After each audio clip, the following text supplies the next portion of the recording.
Hey guys, this is Brian with VetSource. Thanks for checking back in. We're back today with the final teardown of our 1993 Allante parts car. As you can see, we've got it pretty much down to the last variable, what we were looking for here. We didn't bother to pull suspension or other things out of it at this point because those weren't really things I needed for these other parts cars, and it just would have been repetitive to pull this stuff off of it. But I did get all the wiring harness, steering column, you know, lots and lots of stuff out of this car for detaching and saving for the other cars, even cut a lot of the wiring, pigtails. One thing you will want to do if you're going to engage in rebuilding cars, the pigtail connectors and things of that nature are always something you want to save. Things like this, I didn't really need this one, so I didn't bother with it.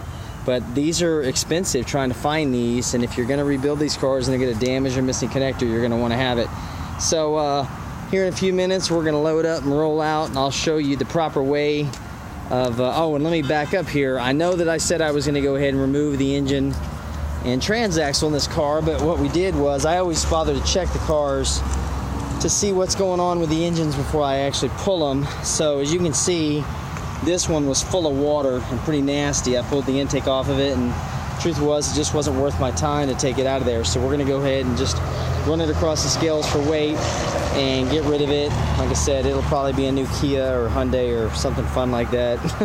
New car again, Cadillac to Hyundai. That'll be funny. But anyway, we're going to go take this over to the scrapyard. I'll show you guys a little bit about what happens over at the scrapyard and how that's done over there. And I'll check back in with you in a few minutes once we get to the scrapyard. Alright guys, here we are back. We are entering the scrapyard area.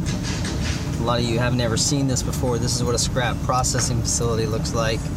As you can see, the big grappler cranes there, mountains of aluminum rims, scrap metal, but mainly a big old pile of aluminum rims.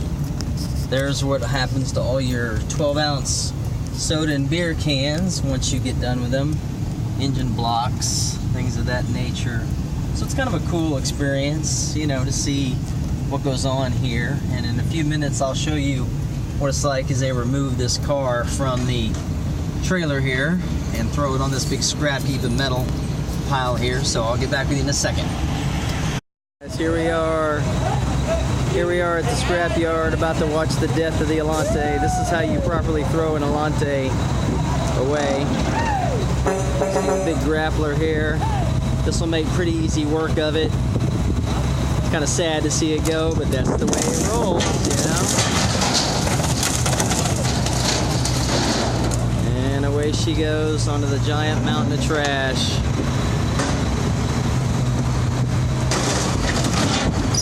There it is. Alright, that's life in the scrapyard, guys. By the way, children are not allowed to be here.